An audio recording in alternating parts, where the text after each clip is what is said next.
ल छोरी जो पाए त्यो केटाहरूसँग लाग्ने होइन बिहे गर्ने केटा छुट्टै हुन्छ लभ गर्ने केटा छुट्टै हुन्छ अङ्कल नमस्ते इ नमस्ते नमस्ते गरेको भरमा छोरी तिमीलाई भन्ठाने होला पहिले जागिर खोजेर आउने जागिर जागिर अनि जागिर नभएसम्म छोरी नदिने दिने अलि पछि दिने कति पछि अर्को जुनीमा भाइ त्यो अलि धेरै पछि भएन भने यो जुनीमा त इट्स रियल इम्पोसिबल ठिक छ तपाईले छोरी नदिएसम्म म यही चौतारी म बेर बस्छु त यहाँ बस्दै हामी जान्छौँ आज छोरी ल छोरी आजबाट पसलमा उधार दिन छोड्नु पर्यो वाह त्यही हो नि त ए मूर्ख त अहिलेसम्म यही उभिएर बसिरहेछस्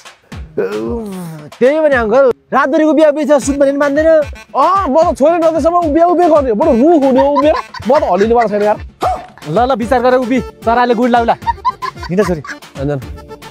अब त उभिरहने होला म खाजा लिएर आउँछु बस्दै गर 10 hours later ल छोरी आज चाहिँ गजबको व्यापार भयो है त्यही त बुवा फेरि त हेर्नु त ए मूर्ख त अहिलेसम्म उभिएको उभिएछस् त्यही त अङ्कल ठ्याक्कै 26 घन्टा भयो टुसक्कै पैसा छैन भने वाह 26 घन्टा उभिएर तेरो तपस्या देखेर म खुसी भएँ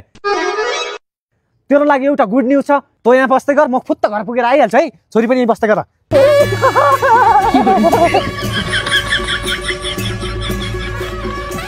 ओए मूर्ख यहाँ आइज त ल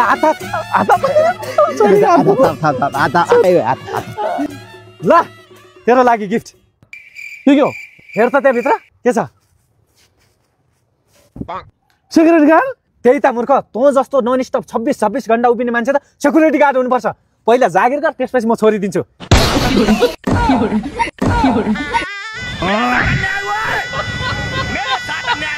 अब पहिला जागिर खाएर आइज अनि छोरी दिन्छु अनि मसँग त ट्रेनिङ के ल्याएन सलाम हान्नु पर्ने होला हान्न त पर्छ तर त्यही पनि ट्रेनिङ पाइहाल्छ नि कहाँ गोर्खाज कम्ब्याक ट्रेनिङ एकाडेमी विशाल चोक ललितपुरमा लिने नि